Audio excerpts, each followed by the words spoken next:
Dans l'épisode précédent, on a vu des lacs, pédalé dans des forêts sorties tout droit du Seigneur des Anneaux et fait des feux de camp à tout va pour se tenir au chaud face à l'hiver polonais. Il ne me reste donc plus que 2 grandes étapes à franchir avant d'atteindre le Cap Nord, remonter les pays baltes d'abord, puis l'intégralité de la Finlande. Et si vous m'écoutez actuellement, c'est que vous êtes en train de regarder la première. Dans cet épisode, j'ai pour mission de traverser la Lituanie, la Lettonie et l'Estonie en passant par les 3 capitales pour rejoindre la Finlande. Mais avant de me lancer dans cette remontée fantastique, on m'a prévenu d'une chose, le climat dans les pays baltes est complètement aléatoire et moi je commence à être un peu fatigué de pédaler par moins 5 degrés. Je vous propose donc d'aller voir là-bas ce qui s'y passe.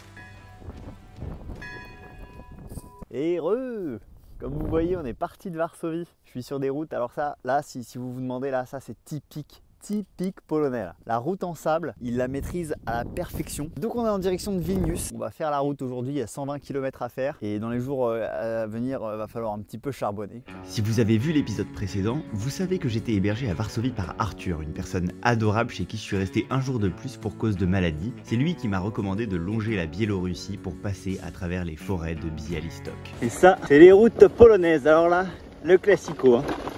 Vraiment le classico des routes polonaises. Ça tape un peu le cul, mais c'est très beau. Les gars, je fais une petite pause juste pour vous montrer cette forêt parce qu'elle est complètement dingue. Je m'arrête 2 secondes là, c'est incroyable. Je sais pas si ça rend à la cam, mais les couleurs, on dirait qu'elle a été coloriée au stylo fluo ou c'est complètement fou, regardez. Elle a tellement de verts différents et de marron, c'est incroyable. Ah, là j'avoue que je serre un peu les dents, puisqu'il commence à pleuvoir, parce qu'elle est très belle cette forêt. Ah, c'est vraiment magnifique. Et le petit souci là, c'est que c'est du sable, enfin de la terre sable, ça dépend un peu des tronçons, et que la terre sable, ça m'arrête net. Et du coup c'est super physique, parce que la roue arrière elle patine un coup sur 2. Dès que j'arrive à prendre suffisamment de vitesse, il faut vraiment que j'arrive à la garder.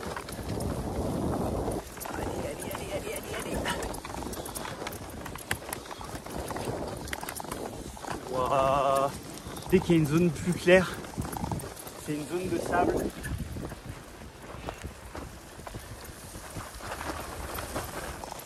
Tiens, une route.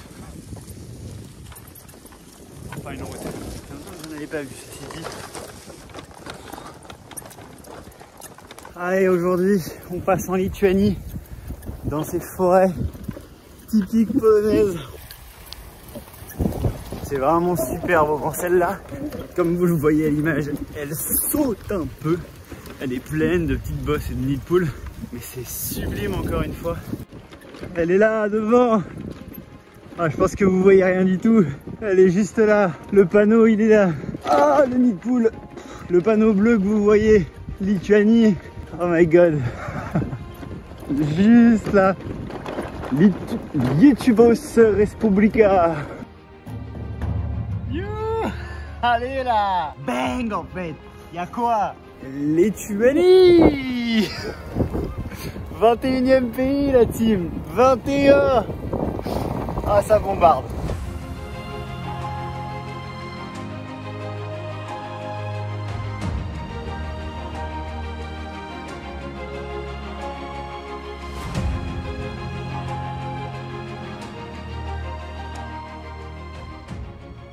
Alors, j'ai le petit déj qui est en train de chauffer là, juste là. Je suis dans ma tente juste avant Vilnius. J'ai bombardé les 2 derniers jours là. J'ai dû faire 120 km, 125 km. Et là aujourd'hui il me reste 70, un truc comme ça. Donc vraiment facile. Oula, que passo. Ça fait un bruit bizarre, je sais pas si vous entendez. Wesh. Putain, explose pas. Alors j'ai jamais su ce qui faisait ce drôle de bruit, mais ce que je sais c'est qu'on va bientôt pouvoir rayer la première capitale balte de la liste. Bienvenue à Vilnius. Vilnius, c'est une ville minuscule et super chelou où je retrouve Jeanne, qui est venue passer une semaine avec moi avant que je ne disparaisse trop au nord. Vous en connaissez beaucoup des villes qui contiennent une république indépendante, de la taille d'un pâté de maison. Le quartier du Zupice est relié à la ville par 3 ponts et regroupe tout un tas de vieux bâtiments abandonnés par les soviétiques et récupérés par des artistes pour en faire une sorte de cité libre et marginale. Les habitants proclament leur liberté le 1er avril de l'an 2000, et c'est pas un hasard, et rédigent une constitution de 41 articles, comme par exemple celui-ci, article 3. l'homme a le droit de mourir, mais ce n'est pas un devoir. Ou encore le 27, l'homme devrait se souvenir de son nom. À Usupis, il y a un maire, un président, et je vous déconseille de l'envahir car elle dispose d'une redoutable armée de 12 personnes avec leur propre uniforme. Sinon, à Vilnius, il y a aussi de super églises où ils organisent des bêtes de concert. Ça, c'est le plus grand orgue du pays. Et c'est donc avec beaucoup d'attente que je prends la route de Riga. Et départ de Vilnius aujourd'hui vers le nord, vers Riga. Wow. Je suis pas sûr d'avoir fait le meilleur choix parce que j'ai mis la tente ici pour ce soir et je suis sous une demi-douzaine de nids de hérons et ils sont très stylés hein. Quand ils passent au-dessus là c'est très beau, mais déjà s'ils me chient sur la tente je vais pas être content. 2, s'ils font du bruit toute la nuit ça va être un peu relou, mais j'espère que les hérons s'adorent la nuit.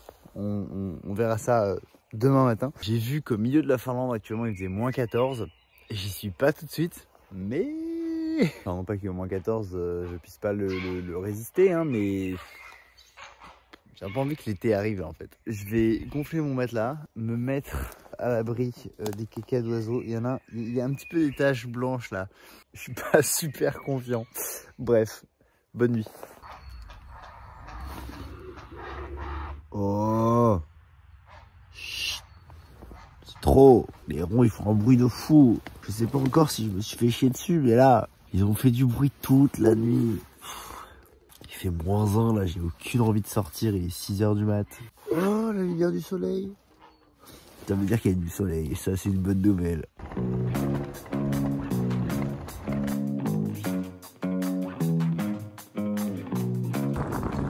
Parti du spot de ce matin, la bonne nouvelle s'enchaîne puisqu'il fait beau et je me suis pas fait chier dessus par les hérons, donc ça c'est top. Et on est sur une super belle route là, il y a un petit vent dans le dos, c'est vraiment nickel.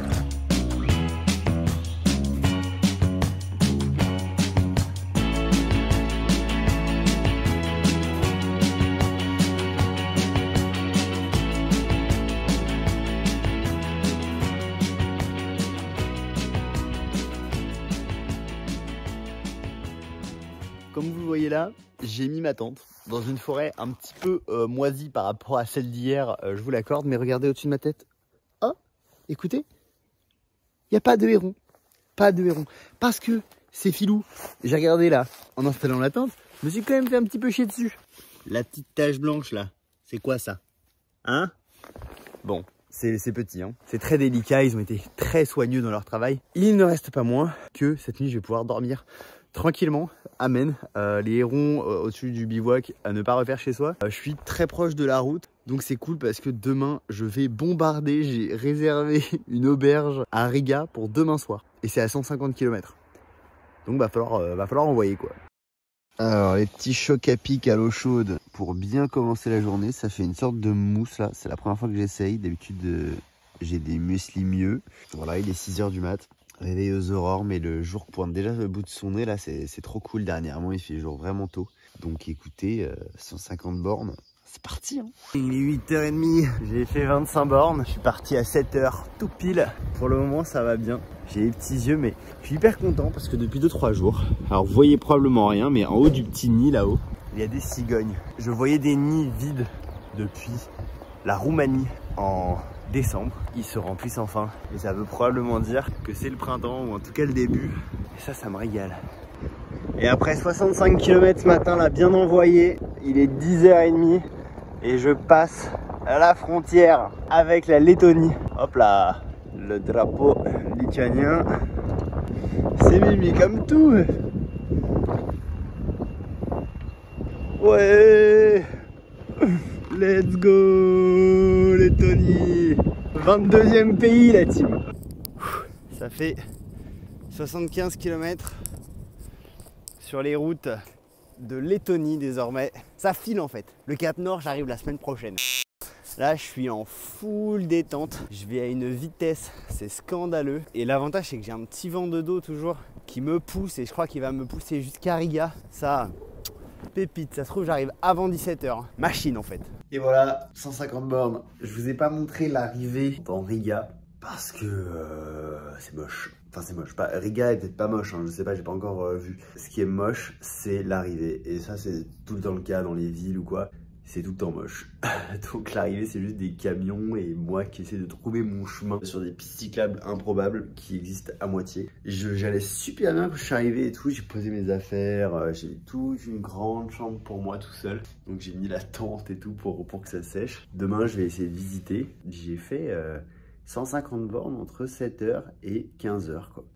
Solide. Deuxième capitale débloquée, et autant vous dire que je mitraille les kilomètres dans ces pays qui sont d'une rare platitude. Riga est aussi pleine de petites histoires bizarres. On y trouve le plus grand marché couvert d'Europe, où les épices, les poissons séchés et les goodies touristiques faits d'ambre s'entassent sous d'immenses entrepôts qui servaient à accueillir une flotte de ballons dirigeables pendant la Première Guerre mondiale. Ce qui m'a le plus marqué, c'est cet énorme rassemblement devant le monument de la liberté. Ce que vous voyez là, c'est l'OTAN, qui, à quelques petits kilomètres de la Russie, célèbre les 20 ans de l'adhésion de la Lettonie, à base de chars d'assaut et de troupes internationales. La guerre en Ukraine se fait sentir partout dans les pays baltes, on y trouve énormément de drapeaux ukrainiens, et pour tout vous dire, les habitants que je rencontre m'expliquent souvent qu'ils prévoient de déménager ailleurs en Europe pour rester en sécurité. Au-delà de cette réalité géopolitique un peu délicate, la ville de Riga a beaucoup à offrir avec ses façades colorées et ses églises impressionnantes. Hâte de voir ce que nous réserve la troisième capitale balte. Voilà pourquoi je filme pas trop les arrivées et les sorties des villes, et surtout des capitales ou des grande ville, même si Riga c'est pas non plus immense, parce que c'est moche. Ça ressemble à ça.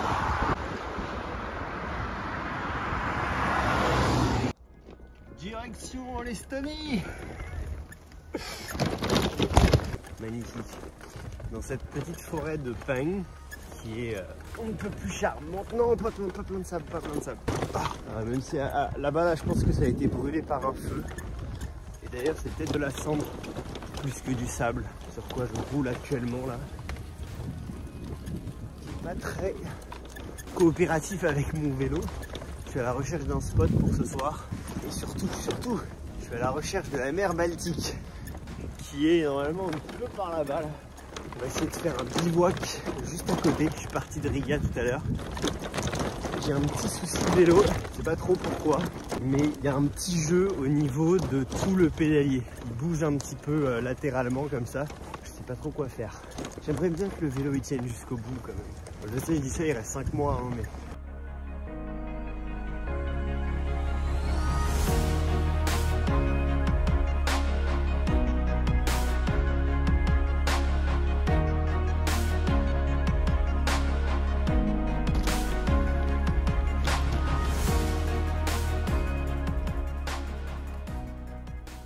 Je viens un peu de nulle part là, j'ai vu cette forêt, je me suis dit on va tourner là, on va aller chercher un spot par là. Au bout de ce chemin, il y a la mer.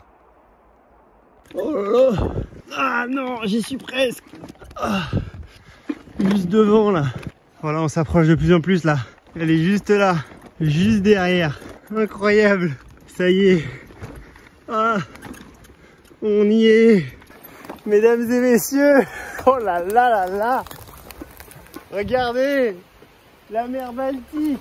À seulement une demi-journée de vélo de Riga, on trouve cette masterclass ultime, une côte de plusieurs centaines de kilomètres bordée par les dunes. Si ce moment est si fort émotionnellement, je crois que c'est parce que je me suis senti un peu seul à Riga. Je suis fatigué, Jeanne est reparti, c'est une grande ville avec plein de gens, et moi qui me promène tout seul dans cette foule, ça m'a fait un peu bizarre. Mais retrouver d'un coup la vraie solitude sans personne autour, c'est paradoxalement une putain de bouffée de joie que mon sourire traduit assez bien.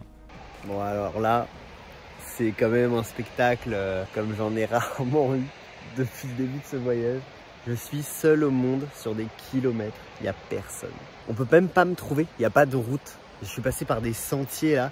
Le vélo il a pris un petit peu cher dans les fougères. C'est juste fabuleux quoi. C'est incroyable, regardez ça. Attendez, je vous fais la mise au point quand même. Non mais on en parle de ça. Ah là là. Il y a des émotions hein, dans ce voyage.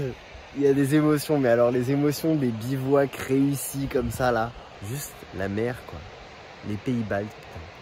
La dernière fois que j'ai vu la mer, c'était le 1er décembre. Je me suis baigné dedans.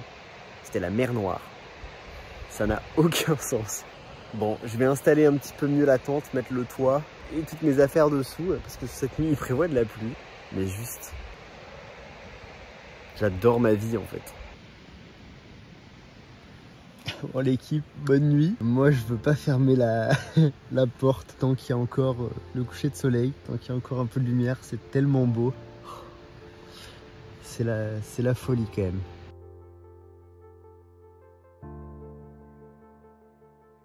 Je me rends compte que c'est quelque chose dont j'ai pas beaucoup parlé, mais ça fait 266 jours maintenant que je suis sur la route en solo, et même si je souffre pas vraiment de la solitude, elle fait toujours partie du voyage. Et aujourd'hui, je décide d'en profiter à fond. Je me demande si je vais pas rester ici aujourd'hui. C'est une vraie question. Ou alors aller un peu plus loin, explorer là le long du sentier de la côte. La tente est trempée, il a plu cette nuit. Mais aujourd'hui il va faire grand soleil, donc je vais la mettre à sécher je pense sur un arbuste. Et voilà. Alors là ça s'est levé et le paradis a disparu. C'est la tempête là, ça souffle de fou. On voit plus rien.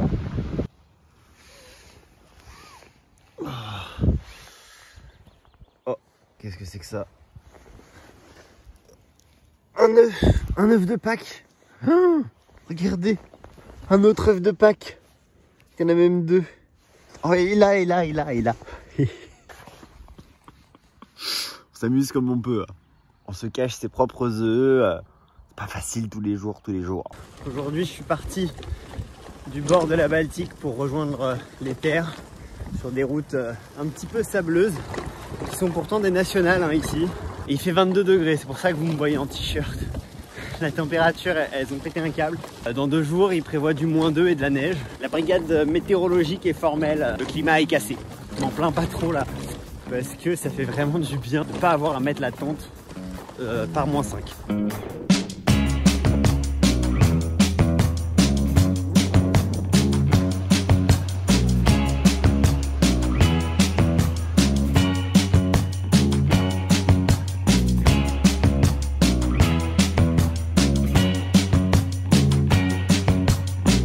Le spot est phénoménal.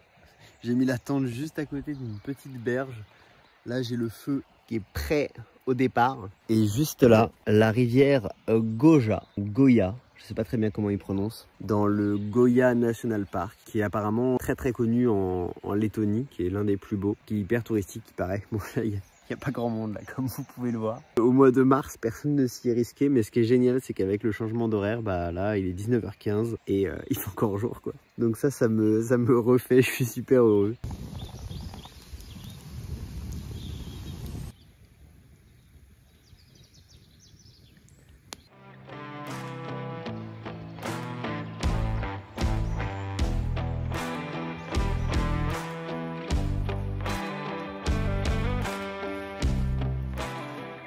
Ce serait quand même dommage qu'avec toutes ces forêts, je profite pas du hamac, hein? Ce serait dommage, hein? Bon, nuit un peu particulière cette nuit, parce que au beau milieu de la nuit noire, dans cette forêt déserte, je tombe. Mais je tombe pas du hamac, je tombe dans le hamac. Le hamac se décroche. C'est à cause de ça, de l'huile, qui a lâché complètement. Il est censé être courbe comme celui-là. Du coup, comme vous voyez, j'ai bidouillé sur le même. Mais ce que je me suis dit, si ça a craqué sur celui-là, si je les mets les deux sur le même, ça va les défoncer parce que la force va être encore plus forte. Finalement, ça a tenu. Le reste de la nuit, j'étais pas hyper serein. Mais bon, c'est passé. J'ai passé une drôle de nuit. Mais au moins, j'ai dormi un petit peu. Direction Tartou après le petit-déj. Et on va essayer d'éviter. Il y a une tempête qui arrive. Mais alors, une tempête. La coupe de cheveux, 6 jours sans douche, vent dans la gueule. Merde, j'ai obligé de ranger la frontale. On se laisse pas abattre. On est parti direction la frontière estonienne ce matin là. Il fait moche mais il fait bon. Demain c'est tempête.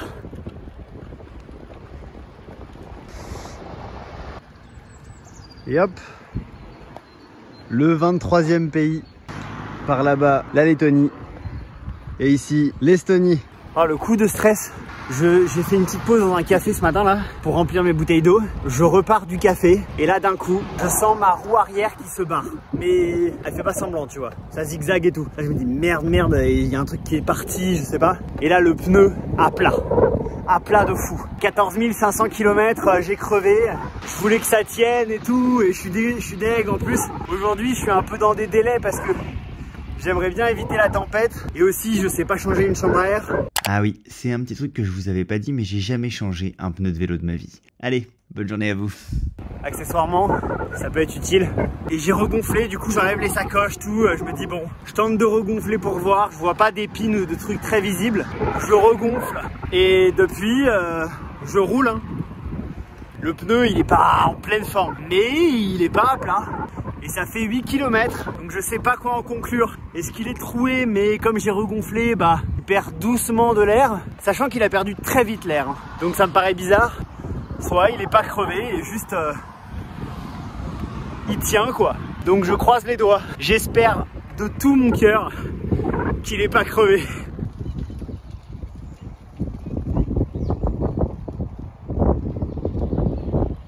Ah, comme vous voyez à ma tête, j'ai bougé très vite là. J'ai posé la tente ici hier soir. Là-bas il y a les toilettes, donc c'est là-bas que j'ai mangé, que j'ai fait à manger parce qu'il y avait trop de vent ici. La flamme du réchaud elle allait jamais tenir. Là ça souffle de ouf. Il va neiger dans quelques heures. Donc j'ai mis les voiles super vite ce matin. On a ressorti les gants là, ça va cailler là. Il fait -2. Donc on met les voiles pour Tartou tout de suite avec un bon vent de face. Ça va piquer mais on n'est pas très loin. Donc on va boucler ça ce matin. J'ai une petite tronche hein, là, ça fait 6 jours sans douche. Ça commence à être un peu compliqué là. Oh la vache, on dirait un débris. Je sais pas si vous entendez, mais il y a un petit bip. J'ai crevé je crois. Le truc c'est que là je suis sous la pluie sur une bretelle de route. Je vais aller à Tartou quand même. Avec un pneu crevé, c'est pas grave, je suis à 20 bornes, ça va le faire. Et ça y est, on est à Tartou. Comme vous voyez, il a un peu neigé. On est le 4 avril. Je suis hébergé à Tartou pendant 2 jours là. Donc je vais pouvoir un peu réparer parce que je crois que le pneu, il a quand même crevé. Demain, on part en direction de Tallinn pour faire un petit tour dans la ville et puis choper un ferry direction la Finlande qui sera, je crois, tout autant sous la neige. Actuellement sur la cagnotte mécénat, il y a un peu plus de 14 000 €. On essaye d'atteindre les 24 000 mais ça va être galère, il reste 5 mois. Je sais pas du tout si on peut encore lever 10 000 €. À voir, l'avenir nous le dira si on arrive à sauver un autre enfant ou pas. On va tout donner mais, mais rien n'est écrit, hein. Ça va être vraiment très chaud jusqu'au bout cette cagnotte. À un moment où je tourne ces images, je peux pas vous dire. Je vous laisse moi, je dois filer à Tallinn et attraper un ferry.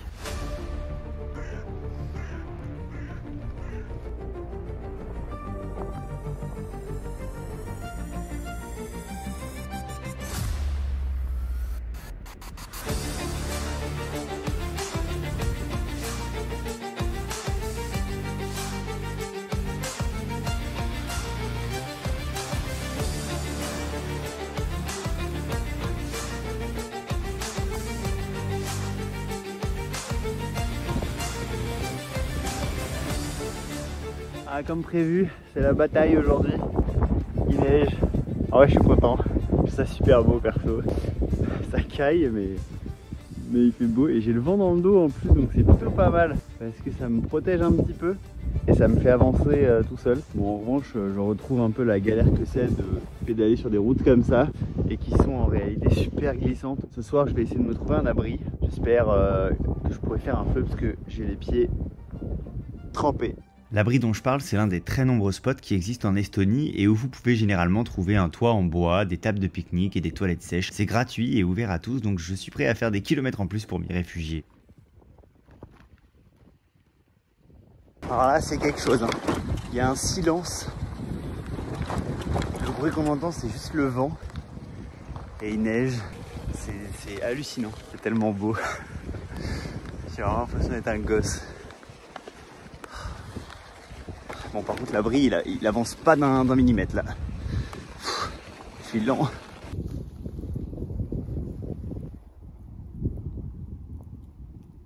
Ça, c'est une astuce que j'ai trouvée pour me réchauffer les pieds quand ils sont gelés. Je pose la caméra et la petite marche m'aide à faire circuler le sang. Ouais, c'est la dèche, ouais. On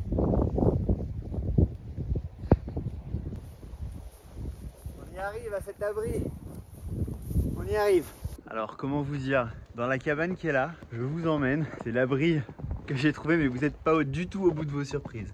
Là, il y a une échelle qui monte à une petite mezzanine qui est trop petite pour poser la tente, donc c'est plus dormir si jamais c'est vraiment la tempête dehors. Là, il y a une table et tout, mais c'est très sombre. Et vous allez voir qu'en fait, j'ai le choix. Parce que là, il y a un château. Non mais, un château en bois, comme la cabane qui est là. Un vrai château avec, alors il n'y a personne, mais des gardes en statue. Regardez.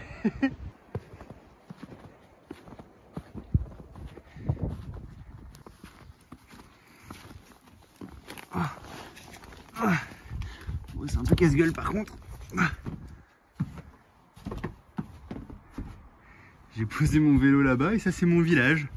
Là-bas les toilettes, là des tables de pique-nique et ici le chemin de ronde qui est composé de rondins de bois avec un archer évidemment, un archer qui protège.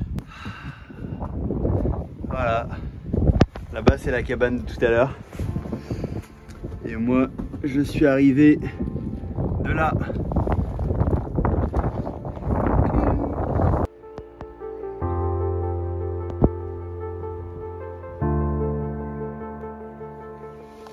J'ai trouvé des petites bougies chauffe-plat là et du coup voilà, je fais chauffer mes haricots sur un petit setup que j'ai conçu là. J'espère que ça va fonctionner, j'en ai mis 3.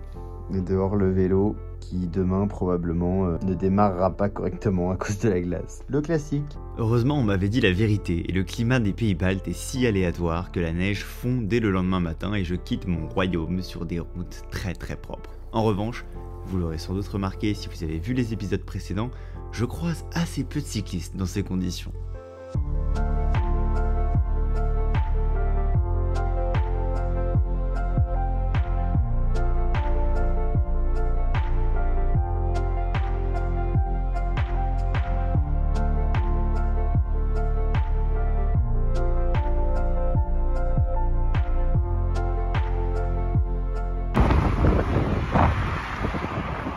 Oh, Stockholm, 389 km. Ah, dommage, c'est pas la direction. Je sais pas si vous voyez le panneau. Ça souffle. Là, ça souffle. Et voilà, en face, dans le lointain, la Finlande. Et juste devant là-bas, les églises que vous voyez piquer dans le ciel, c'est Tallinn, la mer Baltique. Bis est presque last, hein, parce que en 3 jours, elle est dans le rétro. À Tallinn, je suis accueilli par une famille estonienne trop sympa. Ouais, je dis ça à chaque fois, mais en fait c'est toujours vrai. Et leurs enfants sont tout aussi géniaux. On a même regardé une émission télé intitulée Maskis Laulia, où des célébrités se déguisent et font des karaokés pendant que le jury et le public essaient de deviner qui se cache sous les masques. Je le sais pas encore, mais l'auberge de jeunesse de Riga était le dernier logement que je paierais de tout mon voyage. Vous comprendrez pourquoi dans les prochains épisodes. Que vous dire de Tallinn? La ville ressemble à un village moyenâgeux avec des trolls, des fées et des sorcières dessinées partout. C'est encore une fois tout petit et c'est surtout la dernière capitale de notre remontée balte. Il est temps pour nous de rejoindre la Finlande en espérant ne pas la trouver sous 15 cm de poudreuse. Je suis dans un bateau là. Là c'est le ferry. Ça change des pistes cyclables. Ça y est, je suis dans le ferry, direction Helsinki. Je suis en train de monter sur le pont là. J'en ai pour 2 heures. C'est parti, j'ai l'impression que c'est un nouveau départ. J'ai l'impression de quitter l'Europe. C'est trop bizarre.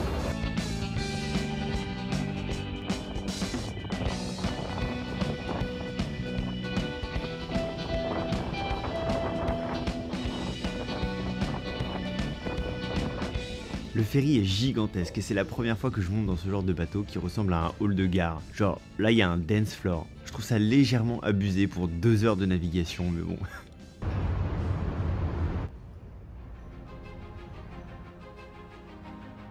Quand le ferry touche enfin le port d'Helsinki, j'ai un petit rire nerveux.